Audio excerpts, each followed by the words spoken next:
Hi everyone, Michelle Grabolia here, the CEO at Woodland Pond. Today is Wednesday, October 28th, 2020, and this is my daily update on the COVID positive situation here at Woodland Pond.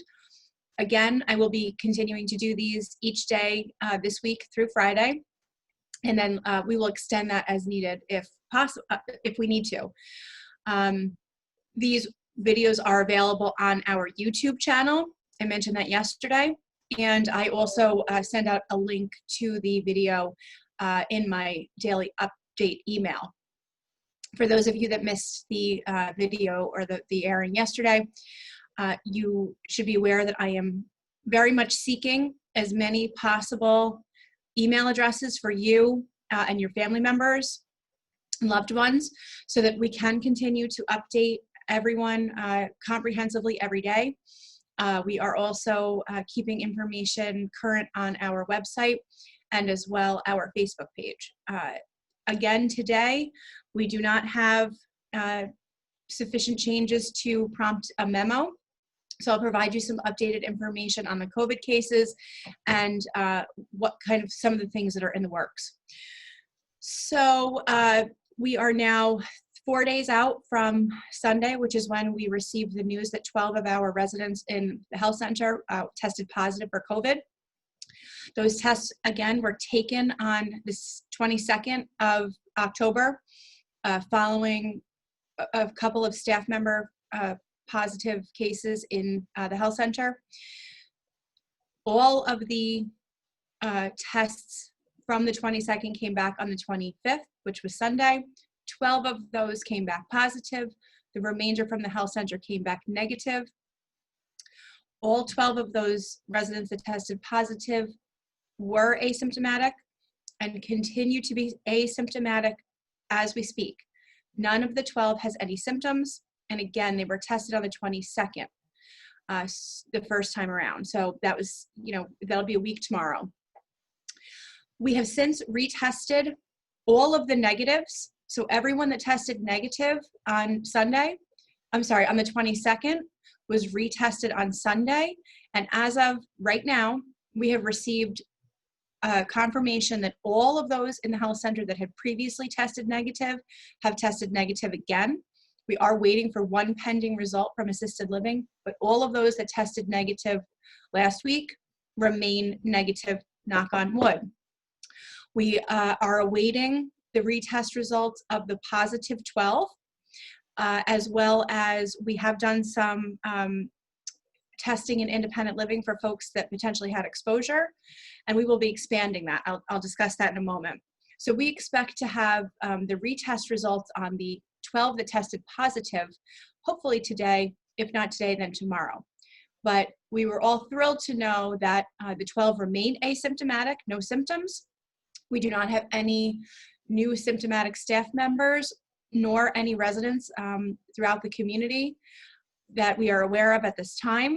We do encourage you that if you have any signs or symptoms of illness, to please contact Mary Jo if you live in independent living, or to contact the nurse if you live in assisted living, garden view, or skilled nursing. If it is not a normal working hours during the week, you can also contact the concierge if you live in independent living.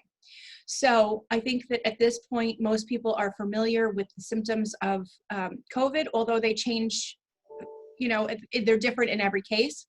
But the symptoms and signs that you're looking out for really are what I would consider to be respiratory, upper respiratory, similar to a cold, maybe feeling flu-like, sore throat, cough, body aches, malaise or fatigue, a fever. Everyone should be taking your temperatures at least twice per day until we are through the initial 14-day period, or until we've been able to test everyone, and I'll get to that in a moment. So again, all residents should be taking your temperatures at least 2 times per day, and you should be writing those down. We will, or potentially can, ask you that, how your temps are. We're really just trying to keep track of how everyone is feeling. So again, anyone that's feeling unwell at all, even if it's symptoms of maybe a bellyache, that kind of thing. Just it's better to err on the side of caution and let us know. So far, so good. Yesterday, we were visited by the Department of Health from New York State, as I believe that I reflected on during my 2 p.m. Airing yesterday. They were on campus from approximately 9:30 in the morning until about 2:30 in the afternoon, at which point they gave us a few tips. Excuse me. They gave us a few tips, things to think about, and my team began immediately addressing some of those recommendations. Essentially, they had found that there was a step in our donning and doffing process, which relates to the way that we put on the personal protective equipment in the units that are under precautions. There was one step that we were doing that was one step too many, and that will be taken away. It's an unnecessary step, and actually it's definitely not value added, so it's adding to the time process, and they recommended that we streamline that process by one step. They gave us some recommendations about our signs that were hanging in the units. They said that there's too many signs and we need to streamline those. You know, we have signs up for everything right now instructing folks what to do. They want us to streamline those a bit. They did ask us to put 2 more hand sanitizer pumps in skilled nursing. But all things being considered, they were here for 5 hours. There were 3 of them. That was about the gist of it. They did ask us to confirm with our testing lab that the tests that we are utilizing for staff are the most reliably available, and the lab did confirm that today. They offer 4 types of tests.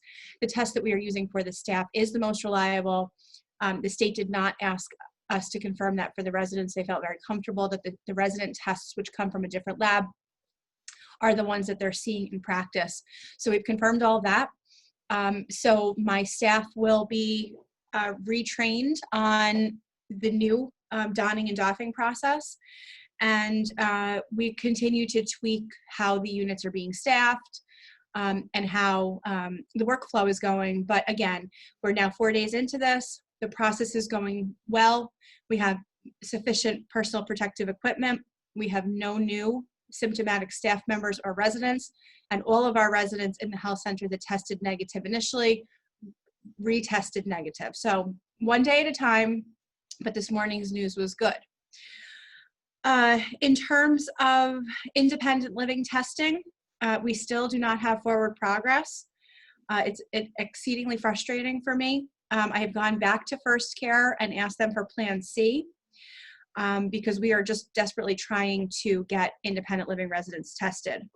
We have determined that we are going to set up testing for all of the residents. I think there's 17 that have had physical therapy in the outpatient gym since October 5th. And although we only did have 1 positive staff member in that department, this is an area where potentially independent living residents could be at risk. So we are going to be making arrangements with First Care to have those residents tested. We do not believe that any of those residents worked with the positive staff member, but this is an abundance of caution. So if nothing else, we will get those folks tested, as well as the ones that we had previously tested because we had some concerns about exposure. Furthermore, any resident at any point in time that feels anything symptomatic, we will make arrangements to have you tested. So there will be more to come on that. We will be notifying you if you are one of those 17. And again, our goal really is to have wide-scale testing, but if we can't, we certainly need to triage the population and make sure that those that do potentially have some risk, even though it would be small, to have folks be tested. So again, just thinking about the timing on all of this, the rehab department member that tested positive for COVID last worked on campus on Monday, the 19th of October. Today is Wednesday, the 28th. So most likely no one worked with him because he is the director of the department. But you may have had therapy in the intervening period, but you wouldn't have had it with him. And now we're about 9 days out from the last day he was on campus. Most likely, if you had been exposed, you would be developing symptoms of illness at this time, but we still feel that it's prudent to have those folks be tested. So we did get that list today from the therapy company, Preferred Therapy, and we'll be contacting you to set up testing. That will probably happen on Friday morning, and we will go door to door and have that testing happen, but we will let you know that for sure. Let's see. I'm gonna put my list. Here we go. Okay, a few other things. Some have asked if goodies or deliveries can be made to those residents that are positive for COVID. And the answer to that is yes. So if you have something that you want to have sent to or delivered to someone in any of the health center units at this point, we can do that for you, but just for that resident. So if you have a special occasion coming for the resident, a lot of times people like to send something for the resident and the staff. At this time, we can only accept items for the resident themselves. Anything that you would want to have us deliver should be dropped off either at the concierge.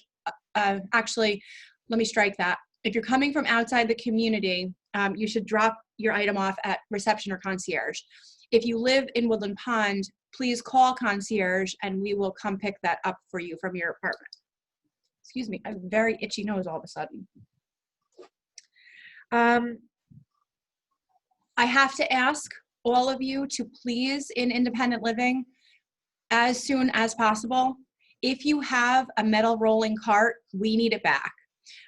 We are doing massive amounts of deliveries at this point because the campus is on quarantine and our staff is very hamstrung because they do not have the equipment that they need to deliver the items to you. So if you have a cart, can you please contact concierge as soon as possible and we will come get that from you so that we can keep the workflow going. Thank you. Mail. We were notified yesterday from the postmaster that at this time, the postmaster in New Paltz is uncomfortable with sending their staff to Woodland Pond, despite the fact that this seems to be very contained situation.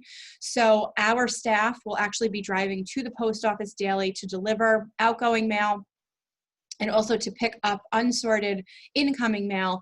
And then once on site, our staff will be sorting the mail and distributing it. Ronnie believes that she's going to be trying to have the mail distributed a couple of times per week, even more than what we were thinking, because there's an overwhelming amount of mail. Obviously, the priority is absentee ballots. So as soon as those come in, we are pulling those and delivering those to you. And so that's just an update on mail, and that affects both independent living and the health center, because the postmaster normally would bring mail for both sides. So our staff will be picking that mail up and taking care of it once it's here on site. Voting. We have been working with the Board of Elections to determine if we can have additional time set aside for Woodland Pond residents that wish to vote in person. And the answer to that is a no, unfortunately, which is a little frustrating. But Tom Turco, the Board of Elections Commissioner, who has been coming back and forth to Woodland Pond to pick up absentee ballot applications and to drop off absentee ballots, pick absentee ballots back up, etc. He will be coming to Woodland Pond tomorrow, and he actually has agreed to extend your ability to apply for an absentee ballot application. This is very important. This means that if you have not submitted an absentee ballot application, but due to the long lines that we anticipate at the voting locations, you actually can, by calling concierge right now, or when this broadcast is over, you can obtain an application to vote absentee. Tom will process those as soon as possible. We will get those sent over, and then you will be able to vote absentee, but you have to apply today. So that's great for people that are going to want to avoid the long lines at early voting. Concierge should have contacted or will be contacting everyone that had expressed an interest in going to early voting with our transportation. But I would strongly encourage that even if you were planning on taking your own transportation or riding with an approved caregiver, that you do consider this great opportunity apply for an absentee ballot and then vote absentee. The clock is ticking. So again, if you want to have that last chance to vote absentee, please contact Concierge as soon as you can, and they will talk you through that process. You will need to fill out a brief application, and we will get that going with the Board of Election. So that is that. Just a couple things that we've talked about in the last few days. We are asking everyone to stay at your homes unless you absolutely feel that you must go for a walk or leave campus for some reason. We are strongly encouraging everyone to stay on campus until we know how wide scale this is. We are beginning to get in staff test results from earlier this week, and knock on wood, so far they are all negative. For those that do feel the urge to go for a walk, you will need to do so by exiting your home through your own exterior entrance if you have a patio, or the closest available exterior entrance if you are not ground level. You need to exit from your home through that closest exit and enter back in the same way. And if you do go for a walk, you need to be alone or with your significant other. We still have continued to see residents coming down to Concierge, and we cannot have that. If you need something from Concierge or you need to bring something to Concierge for outgoing mail, please call Concierge. If you live in the health center, same process, call reception, contact the nursing unit. We really need people to stay in their homes as we go through this. So the next question is how do we know when the situation is going to resolve and things can kind of go somewhat back to normal? My team and I met for about an hour and 15 minutes this morning to discuss that, among some other logistical things. And we have some ideas in mind. A lot of it depends on the retest of the COVID positive residents. And so that's going to be really critical. It's going to depend on the test results for the folks that had therapy, that live in independent living, and it's going to be contingent on symptom development. So we all hear about a 14-day period, a 14-day incubation period. So the last known exposure on campus was with a positive staff member that left campus on the 21st at 7 a.m. So if everything else was equal, we would use that probably the morning of the 22nd as our day one. And then everything else would count from there. So in the absence of us being able to test all of independent living or have some uncertainty remaining about the status of the health center residents or staff on campus, we would be looking at 14 days, 2 weeks from the morning of the 22nd. So if all stays stable, and even if we can't, even if we can't get wide-scale testing for independent living residents, we theoretically could consider opening back up independent living as early as next Wednesday, so a week from today. That's just supposition, though. We have not made any final decisions. We really have to pay close attention to how this develops. We need to get the rest of the test results in. We need to definitively determine if we are going to be able to wide-scale test independent living, and we need to make sure that those that potentially had exposure are tested and those test results are back. So we're talking about the options at this point in time, but I think the most important thing that I can say to you at this point is it all depends on how outstanding test results come back and how symptom development progresses. So we still have some time here. We're still very much within the 14-day window where symptoms could present in anybody that's exposed. I don't think that there's anybody on campus that wants to prematurely rush this to add risk to the community. Please continue to reach out to me with your questions, your comments, and your concerns. You can always get me via email. Concierge has my email address. A lot of you have it because you get in touch with me that way. I answer my own phone at my desk. For those of you in-house, my extension is 5501. For those of you calling from outside, it's 256-5501. And I will be as forthcoming and as transparent as I possibly can with any questions that you have. One final note, Dedrick's will be closed on Friday at noon. So if you need something from Dedrick's, please call Susan between now and really the end of the day tomorrow so that she can fulfill whatever you need on Friday before she leaves at noon. After noontime, 12 o'clock on Friday, Dedrick's will be closed for that day, just for that day. So I am going to say goodbye, wish you all well, and make sure that you reach out to me if you need anything. Thank you.